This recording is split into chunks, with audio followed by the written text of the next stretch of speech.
विश्वामित्र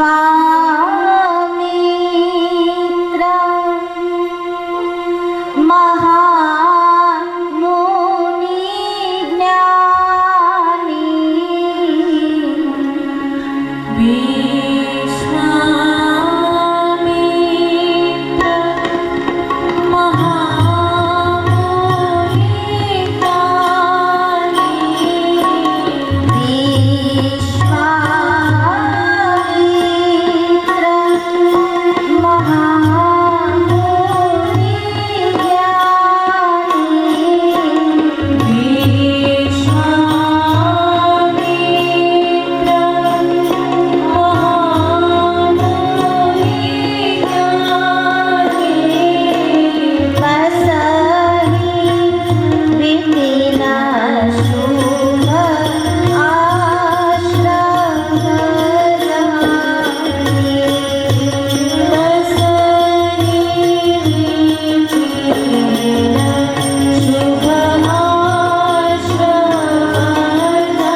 અયોધ્યાના રાજભવનમાં હવે વિશ્વામિત્રજીનું આગમન થવાનું છે. આ વિશ્વામિત્રજી કેવા છે એનો પરિચય આપ્યો. વિશ્વામિત્ર મહામુનિ જ્ઞાની. મહામુનિ જ્ઞાની છે, તપસ્વી છે. વિશ્વામિત્રજીનું વ્યક્તિત્વ બહુ સમજવા જેવું છે. વિશ્વામિત્રજી આમ તો ક્ષત્રિય પુત્ર છે. ગાધી રાજાના પુત્ર વિશ્વામિત્રજી છે. ક્ષત્રિય વંશમાં, ક્ષત્રિય કુળમાં જન્મ્યા છે. પણ વિશ્વામિત્રજીને એમ થયું કે બ્રહ્મને પ્રાપ્ત કરવા માટે બ્રાહ્મણ જ થવું પડે. બ્રહ્મ તેજ હોય, બ્રાહ્મણ હોય એને જ બ્રહ્મ મળે. પણ પોતે તો ક્ષત્રિય હતા એટલે ઘોર કઠિન તપ કરી અને વિશ્વામિત્રજીએ બ્રહ્મ તેજ પ્રાપ્ત કર્યું. આપણે 2-3 દિવસથી ચર્ચા કરીએ છીએ કે માણસ જન્મથી નથી ઓળખાતો, માણસ એના કર્મથી ઓળખાય છે. બ્રાહ્મણ એ કોઈ જ્ઞાતિ નથી, બ્રાહ્મણ એ ભૂમિકા છે. જે બ્રહ્મ તેજ ધારી છે એ બ્રાહ્મણ. અને વિશ્વામિત્રજીએ એવી તપસ્યા કરી, એવું કઠિન તપ કર્યું કે ક્ષત્રિયત્વનો નાશ કરી અને બ્રહ્મ તેજને પ્રાપ્ત કર્યું અને બ્રાહ્મણોની પંક્તિમાં બેસીને પૂજાયા. क्योंकि वो मानते थे कि ब्रह्म तेज के बिना ब्रह्म को प्राप्त करना कठिन है. क्षत्रिय प्रभु को प्राप्त नहीं कर सकता, ऐसी मान्यता विश्वामित्र जी में थी. એટલે એણે બ્રહ્મ તેજ પ્રાપ્ત કર્યું અને બ્રાહ્મણો સાથે બેઠા. વિશ્વામિત્ર મહામુનિ જ્ઞાની. તો ભગવાને ઉલટું કરી નાખ્યું. વિશ્વામિત્રજીએ બ્રહ્મ તેજ પ્રાપ્ત કર્યું કારણ માનતા હતા કે બ્રાહ્મણ હોય તો જ ભગવાન મળે. તો એ સમયે ભગવાન ક્ષત્રિયને ત્યાં અવતર્યા, દશરથજીને ત્યાં. દશરથજી ક્ષત્રિય છે, માં કૌશલ્યના ઉદરથી જન્મ લઈ અને ભગવાને બતાવ્યું કે હું કોઈ જ્ઞાતિનો ઇજારો લઈને નથી બેઠો. કોઈ જ્ઞાતિ એમ કહે કે અમે જ ભગવાનને મેળવી શકીએ તો એવું નથી. હું ક્ષત્રિયને પણ મળું છું, બ્રાહ્મણને પણ મળું છું, વૈશ્યને પણ મળું છું, શૂદ્રને પણ મળું છું. શરત કેવલ એટલી છે કે જેનું મન મારામાં પરોવાયેલું હોય એને હું મળું. તો વિશ્વામિત્રજી બ્રહ્મ તેજ પ્રાપ્ત કરે છે પરમાત્માની પ્રાપ્તિ માટે અને ભગવાન ત્યારે અવતાર લે છે ક્ષત્રિયને ત્યાં. તો બહુ વ્યક્તિત્વ અદ્ભુત છે વિશ્વામિત્રજીનું. અને ભગવાને પણ એવી લીલા કરી અને બતાવ્યું જગતને કે હું ક્યાંય બંધાતો નથી. કોઈ એમ કહે કે ભગવાનને આમ જ પ્રાપ્ત કરાય, એવું નથી. આપણે સવારે પણ ચર્ચા કરી કે ગોપીઓએ તો માખણ ખવડાવીને પ્રાપ્ત કરી લીધા. ગોપીઓ ભગવાનને કહેતી કે આપ મારા ઘરે આવો તો હું તમને માખણ ખવડાવીશ, અને ભગવાન જાતા. માખણ બનાવતા બનાવતા ભગવાનને ગોપીઓએ પ્રાપ્ત કરી લીધા છે. નરસિંહ મહેતાએ કીર્તન ગાઈને પ્રાપ્ત કરી લીધા. મીરાબાઈ પગ ઘૂંઘર બાંધ મીરા નાચી રે, આમ નૃત્ય કરી ભગવાન માટે નાચીને એને ભગવાનને પ્રાપ્ત કરી લીધા. कोई ये कहे कि ऐसा ही करने से भगवान मिले, ये बात सत्य नहीं है. हाँ, विधि विधान जरूरी है. भगवान ने प्राप्त करवाना घणाय रस्ता शास्त्रोए बताव्या. કોઈ કહે જ્ઞાનથી મળે, કોઈ કહે ભક્તિથી મળે, કોઈ કહે કર્મથી મળે. જ્ઞાન, ભક્તિ, કર્મ ગીતાજીએ બતાવ્યા છે. એ તો છે જ, પણ એ હોય તો જ મળે એવી જડતા આપણા ધર્મમાં નથી કે આમ કરીએ તો જ ભગવાન મળે. એવું જડ આપણને આપણા ધર્મે નથી બનાવ્યા. આપણો ધર્મ, આપણો સનાતન ધર્મ તો એમ કહે છે કે તમે જે રસ્તે જાઓ તે, પણ પહોંચવું સત્યનારાયણના મંદિરે જરૂરી છે. જરૂરી એ છે કે તમે મંદિરે પહોંચો, કયા રસ્તે જાઓ છો એ જરૂરી નથી. એ આપણો સનાતન ધર્મ છે. હા, તમારો રસ્તો સત્યનો હોવો જોઈએ. અસત્યના રસ્તે જાઓ અને પછી દાવો કરો કે અમને ભગવાન નથી મળતા. સત્યનો રસ્તો હોય અને આપણું લક્ષ્ય સત્ય હોય તો ભગવાન મળે, કોઈ પણ રસ્તે મળે. કેમ કે આપણા ધર્મમાં જડતા નથી. આપણો ધર્મ જડ નથી, ચેતન છે, વ્યાપક છે. શિવજીએ કીધું ને કે પ્રેમ તે પ્રગટ હોય, પ્રેમ હોય તો એ ગમે ત્યાં પ્રગટ થાય.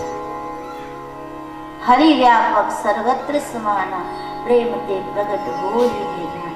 वो कहीं भी किसी भी रूप में आ सकते हैं, પણ એને પ્રગટ કરવા માટે પ્રેમ જોઈએ. તો દશરથજીને ત્યાં ભગવાન અવતર્યા અને વિશ્વામિત્રજી માને છે કે બ્રહ્મ તેજ હોય તો જ ભગવાન મળે, એટલે એને તપ કરીને બ્રહ્મ તેજ પ્રાપ્ત કરી. આ વિશ્વામિત્રજી બસહી વિપિન શુભ આશ્રમ જાની, વનમાં પોતાનો એક આશ્રમ બનાવી અને રહે છે. પોતાના શિષ્યો સાથે વનમાં રહે છે. વિશ્વામિત્રજી પોતાના આશ્રમમાં યજ્ઞ કરે છે અને એ યજ્ઞમાં મારીચ અને સુબાહુ નામના રાક્ષસો આવીને વિઘ્ન ઉભા કરે છે. આપણો આ દેશ જેમ કર્મ પ્રધાન ગણાય છે એમ આપણો આ દેશ યજ્ઞ પ્રધાન પણ ગણાયો છે. કર્મ પ્રધાન વિશ્વ કરી રાખા આ દેશ છે, કર્મ પ્રધાન છે, તો અહીંયા યજ્ઞ પ્રધાન દેશ પણ છે આ, જ્યાં ઋષિઓએ સંતોએ યજ્ઞો દ્વારા પરમાત્માનું યજન કર્યું, પરમાત્માની ભક્તિ કરી. એટલે વિશ્વામિત્રજી પોતાના આશ્રમમાં યજ્ઞ કરે છે સૃષ્ટિના કલ્યાણ માટે. ત્યારે મારીચ અને સુબાહુ નામના રાક્ષસો આવીને યજ્ઞમાં વિઘ્ન કરતા હતા. હવે વિશ્વામિત્રજી ક્ષત્રિય હતા ત્યારે તો શસ્ત્ર હાથમાં હતા, ત્યારે તો એ લડાઈ કરી શકતા હતા, પણ હવે શસ્ત્ર છોડી અને એને શાસ્ત્ર હાથમાં લઈ લીધું છે. વિશ્વામિત્રજી કહે હવે મારે શસ્ત્ર નથી લેવા, ધારું તો હું આને મારી શકું, પણ એકવાર જે છૂટી ગયું છે મારો ભૂતકાળ એ મારે પાછું નથી, મારે વર્તમાન નથી બનાવવું, કારણ કે હવે મારા હાથમાં શાસ્ત્ર છે, હવે હું શસ્ત્ર નહીં લઉં. તો આ મારીચ અને સુબાહુને મારવા કેમ? કારણ કે આ યજ્ઞ એ તો વિશ્વ કલ્યાણ હેતુ છે, અને યજ્ઞમાં વિઘ્ન કરનાર આ બંને તો વિશ્વનું કલ્યાણ કેમ થાય? વિશ્વામિત્રજીને ચિંતા થવા લાગી છે. અને આપણા દેશના સંતો જ્યારે દેશના કલ્યાણ માટે ચિંતા કરે છે ત્યારે ભગવાનને ત્યાં લીલા કરવી પડે છે. સંતોએ કદી પોતાના સ્વાર્થ માટે ચિંતા નથી કરી, સંતોએ કદી પોતાના સ્વાર્થ માટે ક્રોધ નથી કર્યો. સંતોએ ક્રોધ કર્યો હોય, સંતોએ ચિંતા કરી હોય તે માત્ર સમાજ કલ્યાણ માટે. ગાધી તનય મન ચિંતા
જ્યારે પ્રભુ આવીને આ બંને અસુરોનો વધ કરશે. કારણ કે મારે હવે શસ્ત્ર હાથમાં લેવા નથી.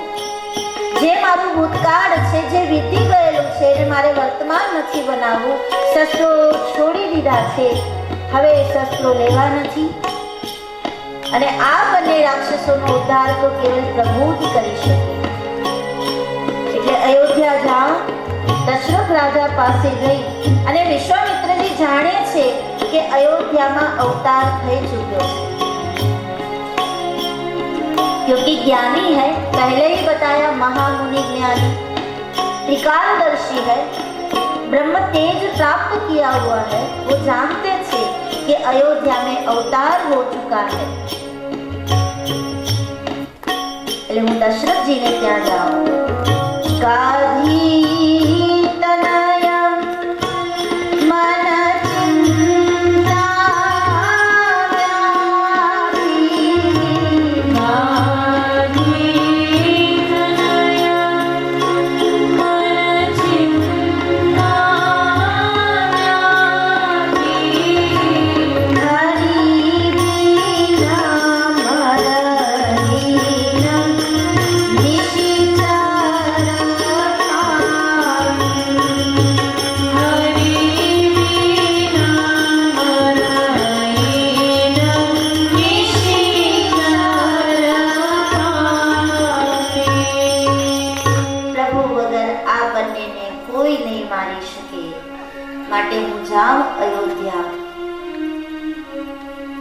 અને દશરથ રાજા પાસે રામની માંગણી કરી. રામ આવે તો આ બંને મરે, આ બંને મરે તો આ યજ્ઞ પૂર્ણ થાય, અને યજ્ઞ પૂર્ણ થાય તો સમાજનું કલ્યાણ થાય. રામના હાથે આ બંનેને મરાવી અને અમે સનાથ બનીએ. એટલે યજ્ઞ જ્યાં અટક્યો હતો ત્યાં જ યજ્ઞને અધૂરો છોડી અને વિશ્વામિત્રજી હવે અયોધ્યાની યાત્રા કરે છે. અયોધ્યા તરફ ચાલ્યા છે. સરયુનો કિનારો આવ્યો. સરયુ જલમાં સ્નાન કરી અને વિશ્વામિત્રજી રાજ દરબારમાં પધાર્યા છે. વિશ્વામિત્રજીનું આગમન થયું અને મહારાજ દશરથ જે પોતાના સિંહાસન ઉપર બેઠા હતા એ ઊભા થઈને દોડ્યા છે અને પગમાં પડી ગયા છે. આ આપણી પ્રણાલિકા હતી કે રાજ દરબારમાં જ્યારે કોઈ સંત આવે ત્યારે રાજા પોતાનું સિંહાસન છોડી દેતા. સંતનું આટલું મહત્વ હતું. સિંહાસન છોડી ઊભા થયા, દોડ્યા, દંડવત પ્રણામ કર્યા. બાપજી આપ આવ્યા, અમારું આંગણું પાવન થયું. બાપજી આપ આવ્યા, આટલું કષ્ટ લીધું, એના કરતા મને બોલાવ્યો હોત તો. પણ સારું થયું આપ આવ્યા. મને એમ લાગે છે પ્રભુ કે અમારા વડીલોએ બહુ પુણ્યો કર્યા છે, જેનું ફળ અમે ભોગવી રહ્યા છીએ.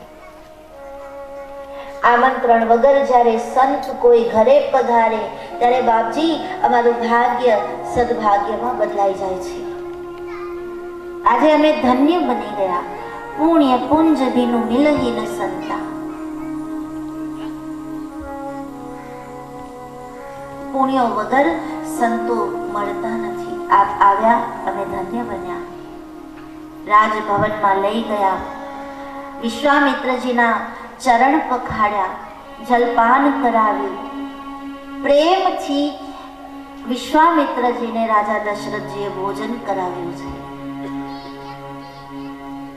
અને ભોજન થયા પછી આસન ઉપર જ્યારે વિશ્વામિત્રજી બેઠા ત્યારે દશરથ રાજાએ પૂછ્યું છે, બાપજી કહો આપની શું સેવા કરીએ? આપના આતિથ્યનો અમને, આપની સેવાનો અમને મોકો આપો, આતિથ્યનો અમને મોકો આપો. અમે શું સેવા કરીએ? આ પણ આપની એક પ્રણાલિકા છે. આવો બેસો પીઓ પાણી, આ ત્રણ વસ્તુ મફત આણી. જે કોઈ પણ હોય આવનાર આપણા ઘરે એ ભગવદ સ્વરૂપ છે. ભગવાન માની એને આવકાર આપવો, મીઠો આવકાર આપવો એ આપણા દેશની સંસ્કૃતિ છે. હેજી તારા આંગણિયા પૂછીને જે કોઈ આવે, આવકારો મીઠો આપજે. કેમ તમે આવ્યા છો એમ ન પૂછજે. કોઈ આવે ઘરે એટલે આપણે તરત કેમ આવ્યો, શું કામ હતું, એમ ન પૂછજે. પણ એને ધીરે રે ધીરે તું બોલવા દેજે. એ આવે એને બેસાડી જલપાન કરાવી, સમય હોય એ પ્રમાણે ચા પાણી કે પછી ભોજન જે કંઈ યથાશક્તિ એનું સ્વાગત એ કરી અને પછી એને પૂછાય, કહો શું કામ હતું, અમને કેમ યાદ કર્યા? આ એક આપણી પ્રણાલિકાઓ છે. વિશ્વામિત્રજીનું ખૂબ ભાવપૂર્વક સ્વાગત પૂજન કરી અને હવે પૂછે છે દશરથ રાજા, બાપજી કહો અમે આપની શું સેવા કરીએ? બાપજી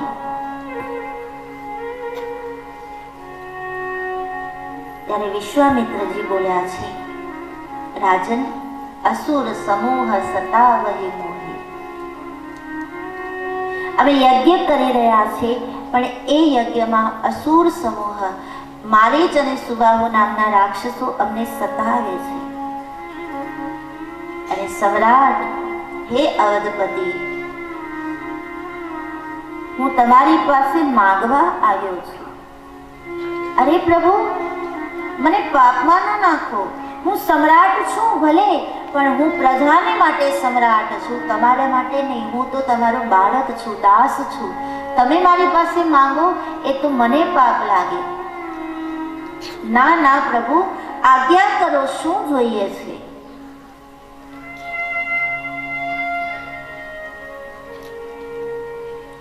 ત્યારે વિશ્વામિત્રજીએ દશરથ રાજાને કહ્યું છે, રાજન તો સાંભળો. અનુજા સમેત દેહુ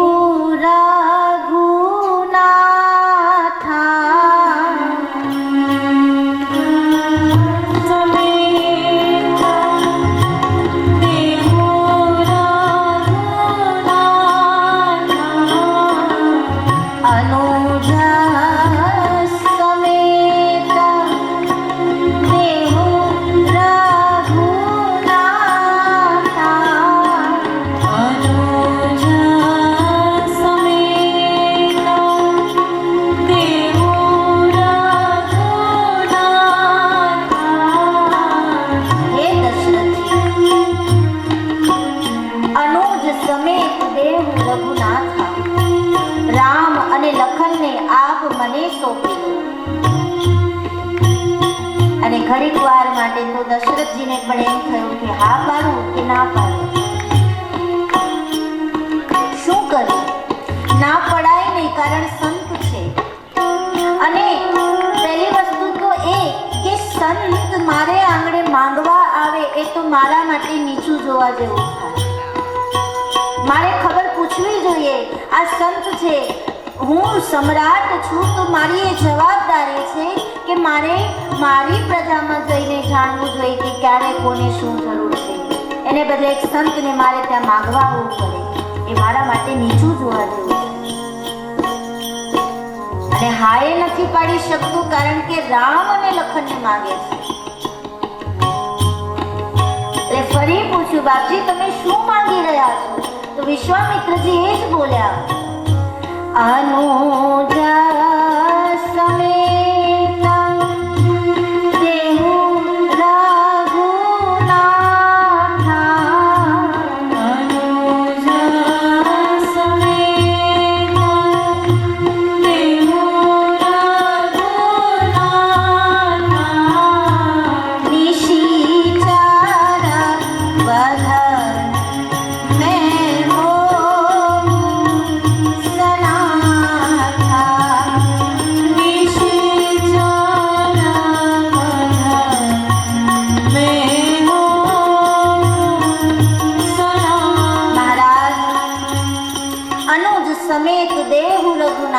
નિશિચર વધ મેં હોઉં સનાથા.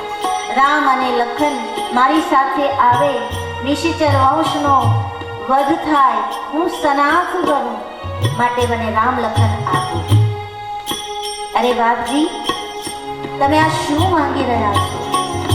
હું તમને નાએ નથી પાડી શકતો અને હાએ નથી પાડી શકતો, કારણ ચોથે પણ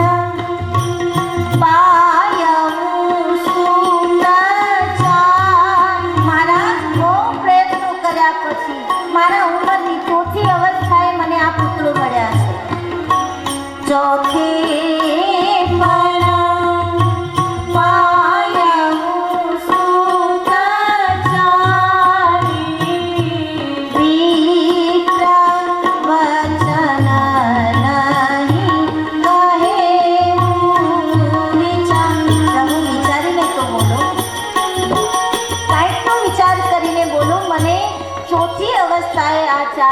મળ્યા છે અને તમે કહો રામ અને લખન મને સોંપી દો, હું કેમ આપું?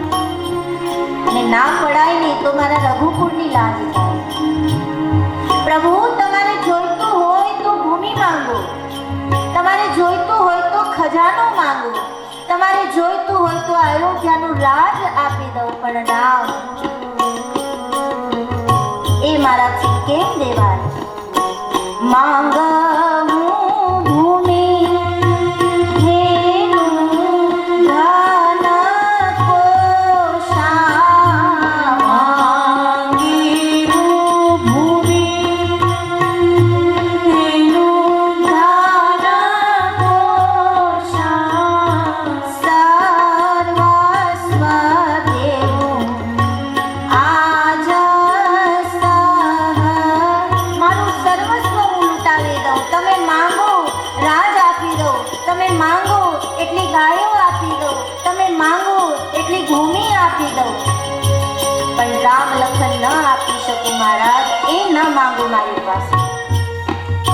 राम लखन प्राण सम प्रिय मोरे।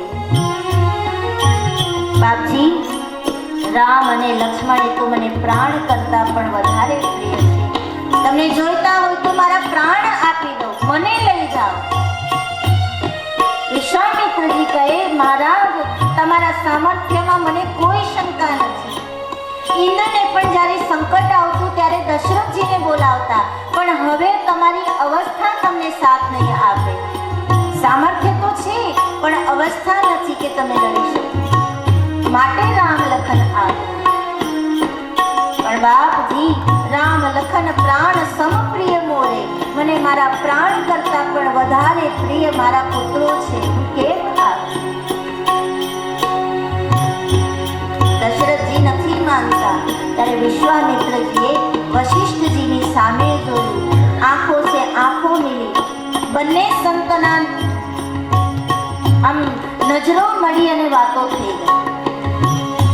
એક સંતની વ્યથાને બીજા સંત સમજી ગયા, એક સંતના હૃદયના ભાવને બીજા સંતે ઓળખી લીધો અને વશિષ્ઠજી બોલ્યા, દશરથ રાજા, અવસર છે, ના ન પાડો। લક્ષ્મી ચાંદલો કરવા આવે ત્યારે મોઢું ન ફેરવાય રાજન, ના ન પાડો, અવસર છે। અને ગુરુજીનો આદેશ તરત જ દશરથ રાજાએ કહી દીધું, ઠીક છે પ્રભુ। અયોધ્યાના સમ્રાટ એક જ આજ્ઞા થઈ ગુરુજીની। વશિષ્ઠજીએ કીધું કે અવસર છે, ચૂકો નહીં, આપી દો। અને એણે કહી દીધું તો લઈ જાઓ। એની નિષ્ઠા કેવી હશે? પોતાના ગુરુ ઉપર એને વિશ્વાસ કેવડો હશે? અત્યાર સુધી રાજા દશરથ ના પાડે છે, ન આપું, ન આપું, ન આપું, પણ ગુરુ વશિષ્ઠજીએ કીધું એટલે તરત જ તો લઈ આવો, કારણ ગુરુ આજ્ઞા છે, હવે મારાથી ના ન પડાય। અને તરત જ રામ અને લક્ષ્મણજીને બોલાવ્યા, વિશ્વામિત્રજીને પગે લાગ્યા છે બંને ભાઈઓ। ત્યારે દશરથજી કહે છે, બેટા, બાપજી તમને લેવા આવ્યા છે, તમારે જવાનું છે। અને મર્યાદા પુરુષોત્તમ ભગવાન રામ એમ કહે કે પિતાજી, તમે જે નિર્ણય કર્યો એ અમારા માટે ઉચિત જ છે, અમારે એમાં કાંઈ આમ તેમ કરવાનું હોય નહીં। તમે નિર્ણય કર્યો એટલે અમારે જવાનું જ હોય। બેટા, જાઓ, માતાઓ પાસે જઈ અને આજ્ઞા લઈ આવો। અને બંને ભાઈઓ માં કૌશલ્યા, માં કૈકેયી, માં સુમિત્રાને પગે લાગે, રજા લે। ત્યારે માતાઓ કહે છે, આ ભારતની સન્નારીઓ, આ ભારતની જનતા એમ કહે છે કે સંતનો યજ્ઞ સફળ થતો હોય તો અમને પૂછવાની કોઈ જરૂર નથી, તમારે જવું જ જોઈએ। માતાઓએ રજા આપી, બંને ભાઈઓ તૈયાર થયા। વિશ્વામિત્રજીની સાથે રામ અને લક્ષ્મણજી નીકળ્યા છે। અને ત્યારે બાબાજી લખે છે,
શ્યામ છે, નીલ વર્ણના છે, એક ગૌર વર્ણ છે.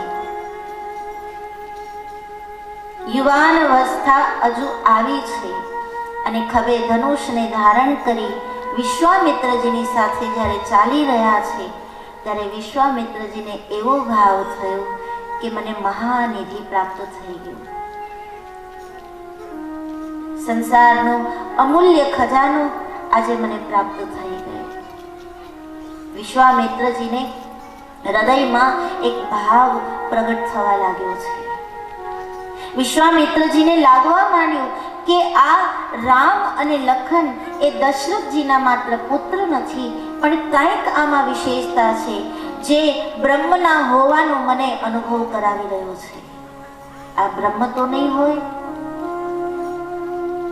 લાગે છે કે આ બ્રહ્મ છે, આ ભગવાન છે, આ દેખાય છે નર પણ આ નારાયણ છે. આવો અનુભવ વિશ્વામિત્રજી કરવા લાગ્યા.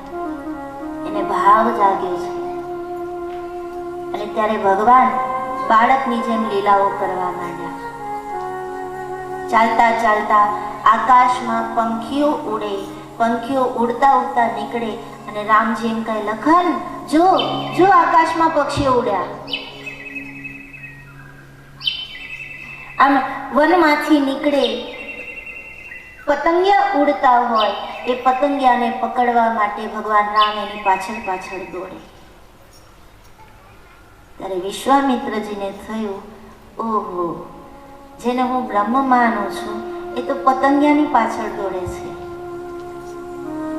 જેને હું ભગવાન માનું છું એ તો ઉડતા પક્ષીઓને જોઈને નાચે છે. ભગવાન કઈ આવા ન હોય? આ બ્રહ્મ છે કે નહીં? પણ ભગવાન જાણી જોઈને આવી લીલા કરતા હતા. વિશ્વામિત્રજીને ઓળખાવા નહોતું દેવું કે હા હું બ્રહ્મ છું. સો હી જા નહીં દેવું જેવું દેઈ જનાઈ. ઈશ્વર એને જ ઓળખાય છે જેને ઈશ્વર ખુદ ચાહે કે હું આને ઓળખાવું. એ વગર એ ઓળખાતા નથી. નહીં તો આને નક્કી થઈ ગયું હતું કે નક્કી આ બ્રહ્મ જ છે. બ્રહ્મ જ બેટો બનીને દશરથજીને ત્યાં આવ્યા છે. પણ એવી લીલા કરી, રસ્તામાં ચાલતા ચાલતા હાથમાં કાકડા ઉપાડે, મારે, પતંગિયાની પાછળ દોડે, ઉડતા પંખીઓને જોઈને નાચે, ક્યાંક સુંદર ફૂલ દેખાય તો એને તોડવા જાય. विश्वामित्र जी को लगा कि ये ब्रह्म नहीं है. ब्रह्म ऐसा थोड़ी है. પણ વિશ્વામિત્રજી એ મહામુનિ જ્ઞાની છે. જ્ઞાની છે, સામાન્ય તો નથી. એમને કઈ છોડી તો ન દે. એને થયું કે નહીં, મારે નક્કી કરી લેવું છે કે ખરેખર આ બ્રહ્મ છે કે મને ભરમાવવા માટે લીલા કરે છે. જોવું છે મારે. એમાં વિશ્વામિત્રજી જે રસ્તે લઈને જતા હતા એ રસ્તે આમ ચાલતા ચાલતા જાય છે અને સામેથી ત્રાડ પાડીને તાડકા નીકળી. રાક્ષસી છે ભયંકર. તાડકા આવતી હતી અને એ તાડકાની ત્રાડ સાંભળી અને વિશ્વામિત્રજી બોલ્યા, રાઘવ. હા બાપજી બોલો. જુઓ, ચલે જાત મુનિ દિન દિખાઈ, સુની તાડકા ક્રોધ કરી રાઈ. જો રાઘવ, સામેથી પેલી રાક્ષસી દોડીને આવી રહી છે. પેલી રાક્ષસી છે એમ જ્યાં કહ્યું વિશ્વામિત્રજીએ, ત્યાં તો ધનુષ લીધું હાથમાં, માથામાંથી તીર કાઢ્યું, એક જ બાણ સરસંધાન કરીને જ્યાં છોડ્યું છે, તાડકાને વાગ્યું બાણ અને તરત જ પ્રાણ છૂટી ગયા. એ કહી બાણ પ્રાણ હર લેના. એક જ બાણ માર્યું અને તાડકા ધરતી ઉપર ઢળી પડી. વિશ્વામિત્રજીને થયું કે કંઈક તો છે આનામાં. તાડકાના શ્રી ગણેશ થઈ ગયા રામના. અહીંયાથી ભગવાને રાક્ષસ વધના શ્રી ગણેશ કર્યા. પહેલા સ્ત્રી તત્વને માર્યું, રાક્ષસી આસુરી વૃત્તિને મારી કે જેનાથી ભવિષ્યમાં કોઈ નવા રાક્ષસો ન જન્મે. શરૂઆત અહીંયાથી કરી. પણ વિશ્વામિત્રજી કહે કે એક બાણમાં રાક્ષસીને મારવી એક ક્ષત્રિય પુત્ર માટે કોઈ બહુ મોટી વાત નથી. એ તો કોઈ પણ ક્ષત્રિય મારી શકે. તો શું આ બ્રહ્મ છે કે નથી? આ અસમંજસમાં છે કે નથી, છે કે નથી, આવા મનોમંથનમાં વિશ્વામિત્રજી ખોવાયા છે. એ સમયે તાડકાને ભગવાનનું બાણ વાગ્યું. તાડકા ધરતી ઉપર ઢળી પડી અને જ્યારે મર્યા બાદ એના શરીરમાંથી એક તેજ નીકળ્યું અને એ તેજ ભગવાનમાં સમાયું. ભગવાને તાડકાનો ઉદ્ધાર કર્યો. આ દ્રશ્ય જ્યારે વિશ્વામિત્રજીએ જોયું ત્યારે એને નક્કી થઈ ગયું કે નહીં, આ બ્રહ્મ જ હોય. બ્રહ્મ સિવાય ઉદ્ધાર કોઈ ન કરી શકે. મારી તો કોઈ પણ શકે. કોઈ પણ ક્ષત્રિય પુત્ર કુશળ હોય એ એક જ બાણમાં કોઈના પણ પ્રાણ લઈ શકે, પણ મર્યા પછી એને ગતિ આપવી એ તો કેવલ બ્રહ્મ જ હોઈ શકે. એને નક્કી થઈ ગયું. तीन जानते ही निज पद लेना, निज पद केवल ब्रह्म ही दे सकते हैं, केवल परमात्मा ही दे सकते हैं. અને આને ગાંઠ વળી ગઈ. નક્કી થઈ ગયું કે આ બ્રહ્મ જ છે. હું દશરથજીના પુત્રને લઈને નથી જાતો, હું બ્રહ્મને લઈને જાઉં છું. આ નક્કી થઈ ગયું. એટલે વિશ્વામિત્રજી હવે કહે છે, રાઘવ, મારે તમને મારી બધી વિદ્યાઓ સમર્પિત કરી દેવી છે. આજ સુધી તપ કરી, યોગ કરી, જપ કરી મને જે કંઈ પ્રાપ્ત થયું એ બધું મારે તમને આપી દેવું છે. અને બલા અતિબલા નામની વિદ્યા ભગવાન શ્રી રામને આપી, લક્ષ્મણજીને આપી અને બતાવ્યું કે પ્રભુ, આ એવી વિદ્યા છે જેના પ્રભાવથી ખૂબ લાંબા સમય સુધી તમને ભૂખ અને તરસ નહીં લાગે. પોતાની પાસે જે કંઈ જ્ઞાન હતું, તેજસ્વીતા હતી, તપ હતું, જપ હતા, એ બધું જ ભગવાન રામના ચરણોમાં વિશ્વામિત્રજીએ સમર્પિત કરી દીધું. પોતે ખાલી થઈ ગયા. અધિકારી જીવ મળે એટલે પછી ગુરુ ખાલી થઈ જાય છે. પોતાનું જે કાંઈ હોય, પોતાની સાધના, તપસ્યા, એ બધું એનામાં રોપણ કરી દે છે. પછી પોતે કાંઈ રાખતા નથી. બધું આપી દીધું. પોતાના તેજસ્વી આયુધો જે હતા એ પણ વિશ્વામિત્રજીએ ભગવાન રામને સમર્પિત કર્યા. અને પછી રામ લક્ષ્મણને લઈને આશ્રમમાં આવ્યા છે. ઋષિઓએ સ્વાગત કર્યું, ભગવાનનું પૂજન કર્યું, ભગવાનને ફલાહાર કરાવ્યું અને આખો દિવસ બસ આમ વીત્યો. રામ નામ સ્મરણ સાથે આશ્રમમાં રાત વીતી છે. રામ મારા અંતરના આરામ,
સ્મરણ સાથે રાત્રિ પૂરી થઈ. બીજા દિવસની સવાર પડી. વિશ્વામિત્રજી જાગ્યા, રામ લક્ષ્મણ જાગ્યા. પ્રાતઃ કર્મથી પરવારી બધા આશ્રમમાં જે અન્ય સંતો હતા એ પોતપોતાના કામે લાગી ગયા. પણ વિશ્વામિત્રજી જે માટે પ્રભુને લઈ આવ્યા છે એ વાત જ નથી કરતા. કારણ કે વિશ્વામિત્રજી જ્યારે પ્રભુનું ઐશ્વર્ય જોયું, નક્કી થઈ ગયું કે આ બ્રહ્મ જ છે, પછી વિશ્વામિત્રજીને લાગ્યું કે હવે સ્વયં બ્રહ્મ જ જો મારી સાથે હોય તો પછી મારે આ યજ્ઞ કરવાની શું જરૂર છે? યજ્ઞ અધૂરો હોય કે પૂર્ણ થાય એનો શું ફરક પડે છે? બ્રહ્મ તો મને પ્રાપ્ત છે, હવે મારે યજ્ઞ કરવાની જરૂર નથી. એટલે વિશ્વામિત્રજી એ યજ્ઞની વાત જ નથી ખોલતા. ત્યારે ભગવાન રામે સામેથી પૂછ્યું છે, બાપજી, આપ કહેતા હતા કે અમારા યજ્ઞમાં નિશાચર વંશના રાક્ષસો વિઘ્ન કરે છે, તો આપ યજ્ઞ કરો, અમે પણ જોઈએ કોણ આવે છે. અને ભગવાને કીધું એટલે વિશ્વામિત્રજી જે યજ્ઞ અધૂરો હતો એ શરૂ કરે છે અને ધનુષ ધારણ કરી ભગવાન રામ લક્ષ્મણજી સાથે યજ્ઞની આજુબાજુ પહેરો કરે છે. ત્યારે વિશ્વામિત્રજીના હાથ આહુતિ દઈ રહ્યા હતા, પણ એની દ્રષ્ટિ ભગવાન રામ સામે હતી. જીવનનો યજ્ઞ ત્યારે જ પૂર્ણ થશે જ્યારે આપણા હાથ સંસારના વ્યવહાર કરતા હશે, પણ આપણું મન અને આપણી દ્રષ્ટિ ભગવાનની તરફ હશે, તો યજ્ઞ પૂરો થશે. એટલે દ્રષ્ટિ, મન, સુરતા વિશ્વામિત્રજીની રામ પાસે છે અને હાથ દ્વારા આહુતિઓ દેવાઈ રહી છે. જેવો યજ્ઞનો ધુમાડો આકાશમાં પહોંચ્યો કે તરત જ મારી જ આવ્યો દોડતો દોડતો યજ્ઞમાં વિઘ્ન કરવા. બીનું ફરક બાન તે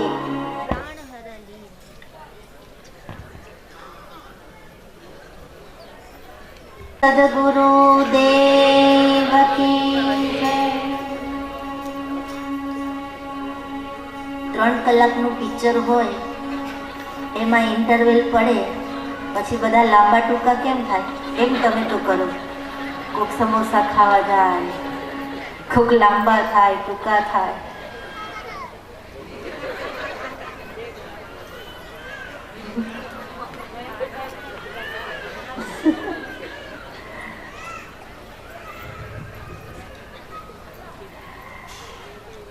વિશ્વામિત્રજીના યજ્ઞમાં વિઘ્ન કરવા માટે મારીચ આવે છે. ફણા વગરનું બાણ મારે અને મારીચને શત યોજન ગા સાગર પારા, 100 યોજન દૂર સાગરને પહેલે પાર એને ફેંકી દે છે. સુબાહુ નામનો રાક્ષસ વિઘ્ન કરવા માટે આવ્યો ત્યારે પાવકાસ્ત્ર મારી અને પ્રભુએ એને આકાશમાં જ બાળીને ભસ્મ કરી નાખ્યો. સુબાહુને ભસ્મ કરી દીધો, પણ મારીચને માર્યો નથી, માત્ર દૂર ફેંકી દીધો. क्योंकि प्रभु जानते हैं कि यही मारीच आगे चलकर मेरी लीला में सहयोगी बनेगा. એટલે મારીચને માર્યો નથી, માત્ર દૂર ફેંક્યો છે.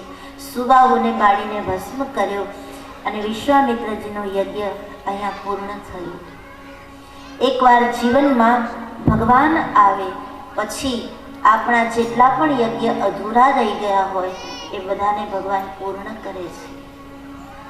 પણ વિશ્વામિત્રજીની જેમ યજ્ઞ કરીએ તો પૂર્ણ થાય, જેમાં હાથ તો કર્મ કરે પણ દ્રષ્ટિ, સુરતા, મન, બુદ્ધિ, ચિત્ત, અહંકાર આ બધું જ ભગવાનમાં લાગેલું રહે તો જીવનનો યજ્ઞ પૂર્ણ થાય અને આપણે ધન્ય બનીએ. વિશ્વામિત્રજી કહે, પ્રભુ આપે મને ધન્ય બનાવી દીધો. આજે મારા આ યજ્ઞની સમાપ્તિ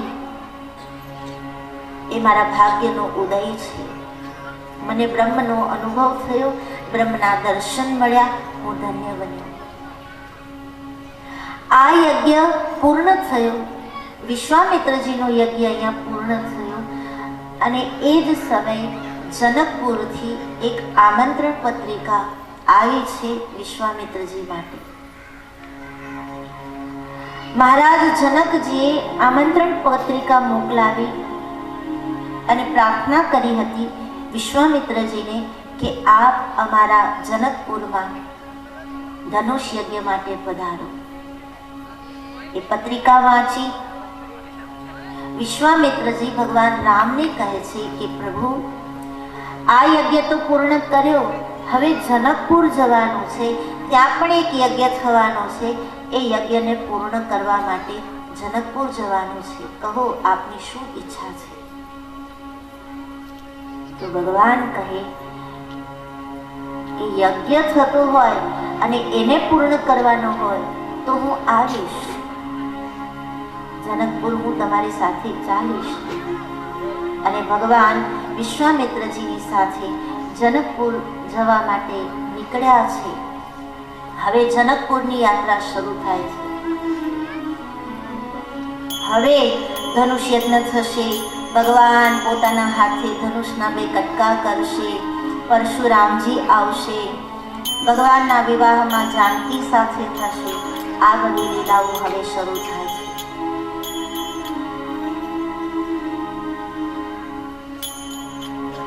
પણ આ લીલાના આપણે દર્શન કરીએ એ પહેલા